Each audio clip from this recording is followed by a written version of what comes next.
don't know if the audio is absolutely terrible. This book is genuinely crazy. Hello. It's a little late for an old man. It's 9:30. But with the sun setting and everything, like it gets... daylight savings is annoying. Anyway, I'm doing a little reading vlog, but I need to do the dishes first. You can't see them because it's falling on my face. I need to do the dishes first, and then I want to read, and then I'll tell you about the book I'm reading, because I'm kind of excited about it. I just finished editing our last wrap-up, like, an hour ago, and I watched an anime for a second. That killed me. That wrap-up, I'm sorry for those of you, it's going to be out by now, I think. I don't know how time works. I'm tired. It'll be out. It's like an hour and 20 minutes. Hey, sorry. Sierra started reading again. I didn't know. She started reading again. She had 13 books. I said, well, we gotta talk about them. That's what we do here. We talk about books. Anyway, I'm gonna do the dishes. And then I'll show you the book I'm reading. I'll talk about the book I'm reading. And we'll get into that.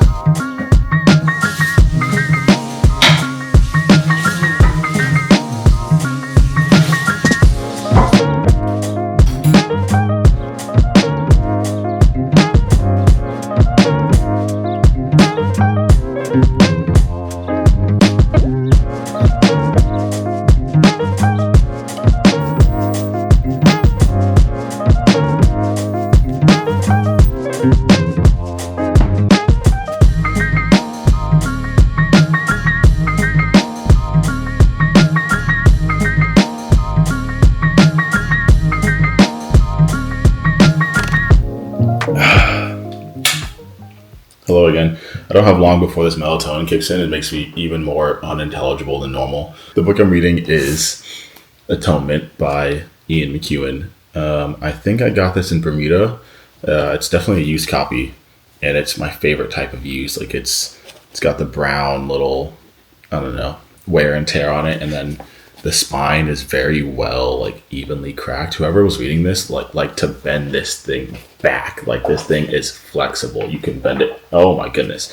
And without breaking it. So, whoever had it before me was one of those people that, like, flipped a whole book and read it in one hand kind of vibe. Anyway, had no idea what this book was about. And right now, I'm still kind of lost. I'm about 150-ish pages in. But it is incredible in like a really strange and quiet and reserved way. We're following basically a family that are all living in this house. I think we're in England, but they also mentioned Canada, and we're in the 1920s, I want to say. And they've mentioned Hitler and the idea that there might be a war, but there's still doubt that there might be a war. But there's a family. We have a few different characters. We have Bryony, who is about, I think, 12, and then her older sister, whose name is Cecilia. Their mom's name is Emily. Their dad is like kind of always working in a different town.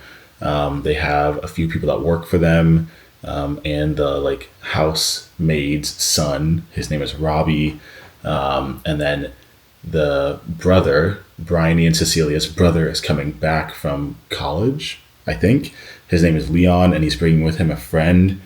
I think his name is Paul Marshall. Marshall's in there somewhere. And then at the same time, or like right before, the cousins, so Emily is the mom, Mrs. Tallis, her sister is getting a divorce. So she sent her children, she has 2 twins, and then a daughter. Lola is, I think, older than Bryony, so maybe let's say like 15-ish. And then the twins are Jackson and like Periot. I'm saying that name wrong, and I'm reading it wrong in my head too. But they're twins, and they're like all redheads. Anyway, that's the house. The house is kind of full. It's over full, and it's a heat wave, and it's really important. I think this is like a scene that I just read. They were having dinner, and everyone was quite literally hot and bothered. And it made me think of Great Gatsby. And if you've read the Great Gatsby or seen the movie, you know that scene where they're hot and there's a lot of tension, unspoken tension, after like all the scandal has happened. And then the heat of the environment amplifies the heat and the tension in the space and in the room over a dining room table. that's kind of what's happening right now. It's like everybody is kind of at each other's throats for different reasons that you learn, because Ian McEwan does a really good job of giving you everyone's perspective on one night. So it's one night so far that I've experienced in this book, and Ian McEwan has given us Bryony's perspective, Cecilia's perspective, Robbie's perspective, all this tension and all these different ideas and perspectives coming together around a dinner table, and then it kind of explodes and amplifies. So that's why I just finished reading. I want to keep reading it. It is the first time that I've been kind of ravenous for a book, which feels nice. It was shortlisted for the Booker Prize in 2001, which is when it was published, so it's kind of old. Kind of old. That's crazy. I'm older than this book. I want to say this was a book that was included on the New York Times Top 100 Books of the Century list, one of the lists, and that's kind of how it got on my radar, and then I found it to buy used for $1, and I did. Also, the main family, their last name is Tallis, which I want to say is the last name of Jace from Arcane, the guy with the hammer. Okay, I have to go to sleep. I have to wash my face and go to sleep because the melatonin is about to put me out. It's about to put me out, so it's time to go. I hope you guys have a good day. Good night. I don't know when you're watching this. Have a good hour of the day that you're in, and the rest of the hours of the day that you have left when you're watching this. Okay, I don't know if the audio is absolutely terrible because this is done on the camera, so I'll need to figure out an audio situation. But, John and I have been talking about how we want to talk about books more throughout the week, but we don't live together, and there's a lot of logistics around cameras and blah, blah, blah. One of our best friends gave this camera to us, or to John a few years ago, and it's just been hanging out, and so hopefully this works. But I wanted to do a little reading vlog and do a little reading moment with y'all this week. I wanted to start on Monday. It's Wednesday right now. I wanted to start on Monday, but work, it was just going. I hit the ground running on Monday. So I have been reading though. And in particular, I've been reading Flesh by David Saleh. I'm really excited about this book, but we did a video where I talked about starting this book and that I didn't love the writing style. And yeah, I kind of stand by that. I don't love the writing style in this book, but I really get the writing style. The writing style is very purposeful. Maybe it doesn't feel like the author necessarily. I don't know what the author actually is like. I only read one other book, but it feels like these characters. I really feel like I'm reading prose that is very true to how these characters write, and so that feels really interesting to me. I think it's well done. So that's cool. Also, please disregard the lighting. I don't know how to do lighting, and I'm sitting on the ground trying to figure this out. But I really wanted to talk to you all about this book, so I'm talking to you about it. I'll talk more about what this book is about later, but I'll give you a quick overview. We follow the main character, I don't know how it's pronounced, but it's Istvan, I think. And it's following a Hungarian boy all the way into deep adulthood. And so you're seeing his life unfold over time in 350 something pages, which I think is very interesting. Stay tuned. I may end up actually the whole time I've been reading this, I feel like I'm comparing it to The Goldfinch by Donna Tartt. So we'll see how I feel at the end of this book, but I feel like it'll be really difficult to not mention that. The other reason I'm here is because I started this book before the Booker Prize was announced. Was announced, and it won. So you know that now. And I'm halfway through it, and it hasn't changed how I perceive this book as far as I can tell.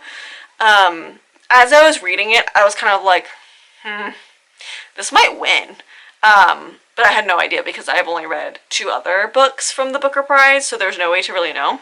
But yeah, I'm enjoying it. I'm also hating it at times, not in a way that you hate the actual book. You know how some books you're like, this is just not for me? It's not that. This is for me, but there are things that are particular to the writing style that I'm not loving. But I think that's on purpose, so I don't mind it. You know what I mean? It's not going to probably affect the rating because I can understand the literary power that this writing style is actually giving to these characters and to this narrative. So I'm not too upset about it. And I'm also like, I still have 100 pages left or something like that. So that could really change my opinion. Sometimes the last 100 pages really have all of the meat of a book, meaning like the first 200 pages you're loving, you're enjoying, you understand it, and then the last 100 you get why you're there. You know what I mean? So I'm excited to see where we end up because it's been fun. And I'll give you more in-depth details once I finish, so I have like the full story.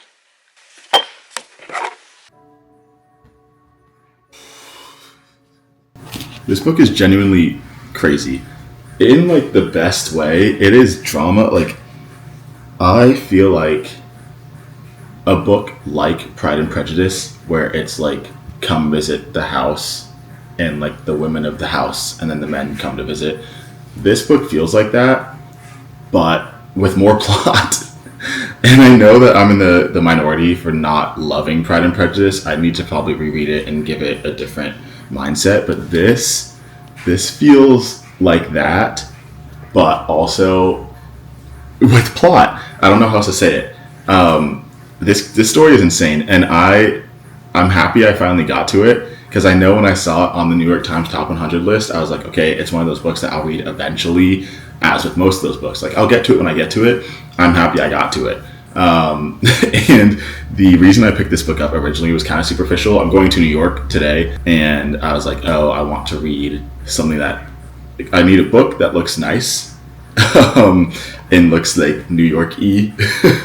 But also that I want to read and enjoy, and like fits in a bag, I can take on the plane, blah blah blah. But let me read a quote from the book if I can find it. Okay, so one of our characters, the main girl, her name is Bryony. She's the youngest of the Tallis family, and she had a thought process that I had as a kid. Like the way she thinks or thought about other people living their lives and the thoughts that they were having are thoughts that I had as a kid. I'll read it. So she says, was everyone else really as alive as she was? For example, did her sister really matter to herself? Was she as valuable to herself as Bryony was? Was being Cecilia just as vivid an affair as being Bryony? Did her sister also have a real self concealed behind a breaking wave? And did she spend time thinking about it with a finger held up to her face? Did everybody, including her father? If the answer was yes, then the world, the social world, was unbearably complicated, with 2 billion voices, and everyone's thoughts striving in equal importance, and everyone's claim on life as intense, and everyone thinking they were unique when no one was. One could drown in irrelevance. But if the answer was no, then Bryony was surrounded by machines, intelligent and pleasant enough on the outside, but lacking the bright and private inside feeling she had. This was sinister and lonely, as well as unlikely, for though it offended her sense of order, she knew it was overwhelmingly probable that everyone else had thoughts like hers. She knew this, but only in a rather arid way. She didn't really feel it. When I was a kid, I had thoughts all the time that I was like, there's no way that everybody else in this world is having as intense thoughts as I'm having, because there just simply isn't capacity. I'm like, my brain is constantly going. I have like a very loud inner monologue. And when I was a kid, I was like, there's no way this is happening in every single mind of every single human that I'm seeing. Some of y'all gotta be robots. Some of y'all gotta be bots. That's all I'm saying. And there was one time we were in the car and I was staring at my brother. We were sitting in the car, everything going by, and then my brain is doing this thing where I'm like, y'all aren't real. They're not real. They can't be real. And I just remember my brother is sitting to my right. He was always to my right in that car. And I remember just turning and looking at him. And I peered at him. I squinted at him and I was like, what's going on in there?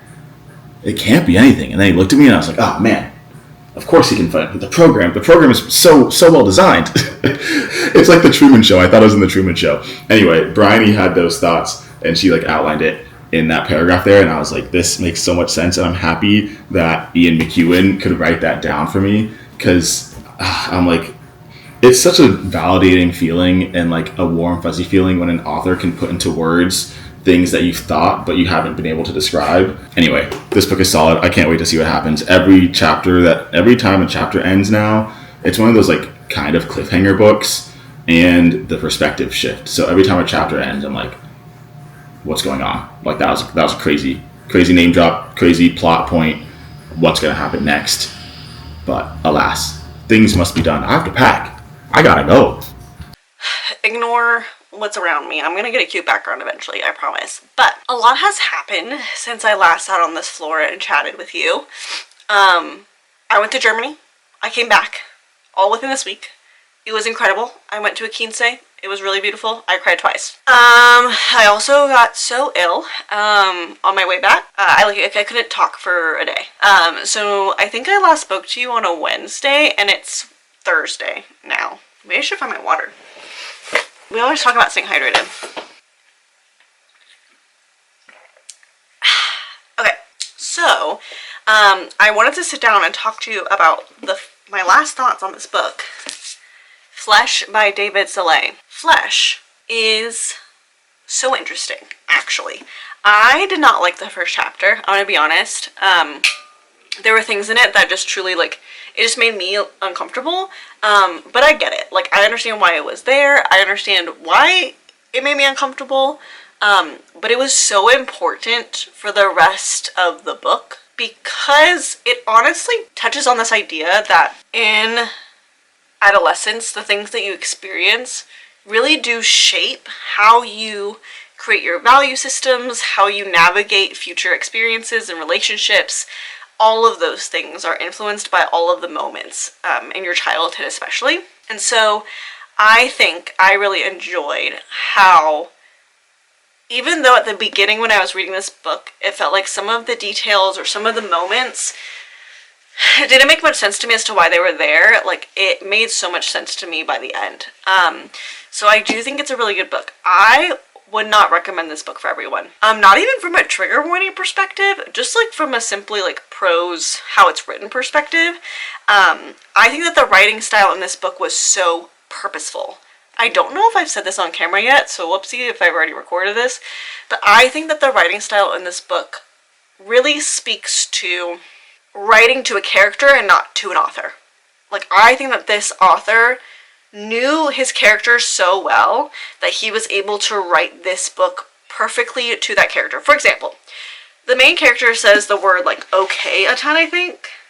Yeah, he says okay all the time. And the first few times that I read him being like, okay, and that's like the end of the exchange, I was like, anything else, sir? Like, anything else you'd like to share with the class? But the reality is, like, this was part of his character and his archetype, and it even became a point of contention for himself in a relationship, like, later on in the book, where he meets someone and he says okay, and she's like, anything else? And I was like, oh, you too. But, like, it was really helpful to see that character say okay when he was 15, and what that did for him in his 20s or 30s, right? Like, I think I predicted that the main chunk of this book, this is what happens when you get sick. So one of the things that happens in this book is, I think I predicted this, but like a lot of action happens towards the end, and that is true still. We definitely have some key plot points that are still happening all throughout the book. It's very plot heavy, but also mundane. And I think that is really impressive, that this book was able to keep so much plot, but still hearken to what everyday life looks like. And I really appreciated that about this book. There's another thought I had when I was reading it, and I was like, I'm going to forget this, but I had to offload the notes app from my phone because I ran out of space. So, I don't have that thought in my head anymore. But I'm going to start writing down my thoughts now that we're doing these longer videos. Okay, no thoughts, head empty. But I really did enjoy this book. I definitely, like, at the beginning of this book, if I were to have predicted what my rating would have been, I would have said, like, maybe a 3.5, 3.75. Just because of the writing style and, like, how I was feeling about the book. But I'm really, really glad that I stuck it out, and I got to know this character and see him through his life. One of the things that was really cool about each chapter is you were thrown into a new setting or a new moment, and you're like, well, how do we get here? And the way the author brings in his history while also bringing you really up to date in the present moment was pretty impressive. I think earlier, if it made it into the cut, I don't know, but I said I was going to mention the differences and similarities between The Goldfinch by Donna Tartt and Flesh by David Slade. And I think it's really hard to make a comparison, actually. They're both coming-of-age stories. They're both following boys/men, or cis men. They're both following stories that interweave tragedy. But they do it so differently. I think Donna's prose and her style is so much more my taste. But the book was just so long, and you were able to really unpack who that character was, but it really was, like, it took me a long time to finish it, y'all know. If you've been here since the beginning, you know. Whereas this book, I breezed through in a week, but I still was able to get the whole person's story, but I wasn't actually able to tap into that level of depth. So it is like a give or take kind of thing, but I think both choices have their moment, and I think each author executed their vision and their choice really well. I will say that this won the Booker Prize, so that was really exciting for this book and this author, and I want to learn more. I am going to watch Dua Lipa's conversation with him and his, like, their discussion on his writing. I started reading or watching Dua Lipa's conversation with Margaret Atwood, and I really enjoyed the questions that she asked, and I really enjoyed the way that she held just like space and time and really was listening so attentively to what Margaret had to say. So I really want to watch theirs, and I think it'll be really interesting. I don't think I'll include it here in this video, but at some point I'll watch it, maybe mention it in the wrap-up, like in my brief overview. So all in all, I give it a 4.25. Do not recommend it for everybody. I do recommend it, though, in general. Like, I think it's a good book. I didn't expect that. Hello, friends. I just got back from New York like an hour and a half ago, and I didn't quite get to finish my book on the plane, so I decided to finish it as soon as I got home, because once I have like less than 50, maybe about 60 pages left in a book, and it's not like ridiculously late at night. Honestly, sometimes, even if it is ridiculously late at night, I have to finish that book. I'm like, it has to be done. I can't bring this book into another day. So I sat down, I finished it, and it's not that late. It's like 9:30, but I'm tired. It was a travel day. What am I talking about? Doesn't matter. Wow. I understand it. I get it now. I understand why this is on the New York Times Top 100. It is incredible. Without giving too much away, it ended in a way that I didn't expect it to end. I mean, we're going to talk about it in a wrap-up eventually, but the thing with this book, it's another one of those where I probably won't be able to say much because I can't spoil anything.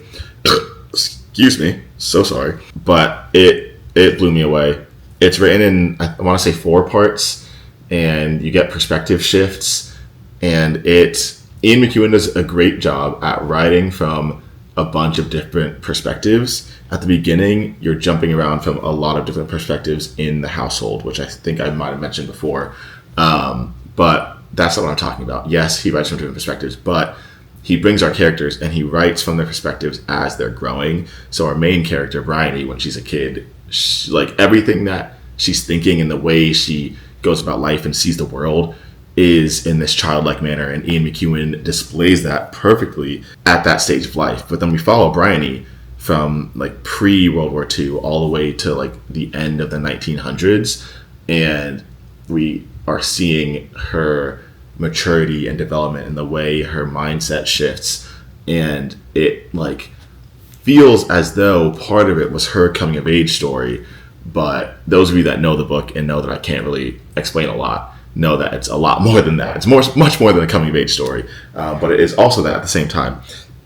It's honestly like I'm so impressed. I literally just finished the last page and I decided to just explain my knee-jerk reaction, my unfiltered thoughts. It's very good. There's like the most ever recency bias right now because I literally just finished it. But like, hear me when I say, I am so happy I got to this book. I'm so happy I got to this book. Oh my goodness. There's a movie, I mentioned that earlier. I will be watching it as soon as I can. Wow, I got to figure out what to read next. So in New York, I bought, I want to say 7 books. So maybe a book haul is coming because I do want to talk about those books and the stores I went to in New York because I had a blast. I had an absolute blast, and I'm sorry for the friends that I had to drag into bookstores with me, but I'm also not sorry because I could have spent even more time in the bookstores. I want to be able to explain so much, but I can't. I'll read the back to you just so you know like kind of what's going on. So it says, on the hottest day of summer 1935, 13-year-old Bryony Tallis sees her sister Cecilia strip off her clothes and plunge into the fountain in the garden of their country house. Watching her is Robbie Turner, her childhood friend who, like Cecilia, has recently come down from Cambridge.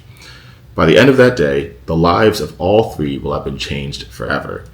Robbie and Cecilia will have crossed a boundary they had not even imagined at its start and will have become victims of the younger girl's imagination. Bryony will have witnessed mysteries and committed a crime for which she will spend the rest of her life trying to atone. Yeah, like enough said. I really, like, I can't, there are no words. It was masterful. It was masterful, like a masterclass on storytelling within storytelling. I'll give you that. Just read it. Just vote. Just vote. I'm not going to be out, so just vote. I realize that I don't really know how this video is going to end because we've never done a video in this format before where like Sierra films a portion of her reading and the thoughts that she's having on her book. Also, right now, I genuinely don't know what book she's reading. I don't know what she's saying to you. I'll only find out when I go to edit these clips together. Yeah, we've never done a video in this format before where it's like we just film when we're living our daily lives instead of like us sitting on the couch together having a filming session. So let us know what you think of this one. I kind of enjoyed it, and I liked being able to explain my thoughts as I was reading a book to you guys, rather than waiting to the very end of a wrap-up for all these books that have kind of gotten lost in the days that have passed since finishing it.